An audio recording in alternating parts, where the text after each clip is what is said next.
ይሄን ቁርስ ለመብላት ከ200 ብር በላይ አታውጡ። ያው ለሁለት ሰው እንዴት እንደምንሰራ እናያለን። ሃይ ሰላም፣ እንዴት ናችሁ? ጊዜ ነኝ ቆንጆ ቁርስ በመስራት ነው የምታወቀውና ዛሬ ደግሞ እንደዚህ የሚያምር ቁርስ እንሰራለን። አንድ ፍሬ ሽንኩርት ነው የተጠቀምኩት፣ ቀይ ሽንኩርት። ከዛ እዚህ ጋር የተፈቀፈቀ አንድ ፍሬ አነስ ያለ ካሮት ተጠቅሜያለሁኝ። ከዛ እዚህ ጋር ደግሞ 2 የተፈቀፈቀ ቲማቲም፣ እዚህ ጋር አንድ ፍሬ ነጭ ሽንኩርት፣ ጫው።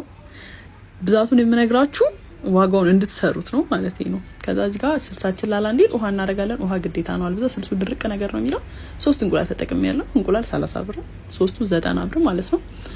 ከዛ እንደዚህ በጣም አናቀላቅለው፣ ነካ ነካ እናደርገዋለን። ለየት የሚያደርገው እዚህ ጋር ቺዝ ነው። ይሄ ክሬም ቺዝ ነው፣ ቤት ውስጥ ነው ያዘጋጀሁት። ይሄ የምታዩት ከግማሽ ሊትር እዚህ ላይ ተጠቀምኩት፣ ከግማሽ ሊትር ያወጣሁት ክሬም ቺዝ ነው።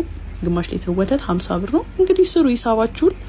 ከዛ እንደዚህ ክድ እናድርገን ትንሽ በሰል እናደርገውና እንደዚህ ቆንጆ በጣም የሚያምር ውጪ ላይ የማታገኙትን አይነት ቁርስ ቤታችሁ እንደዚህ ሰርታችሁ ብሉ። መልካም ቀን ይሁንላችሁ። ባይ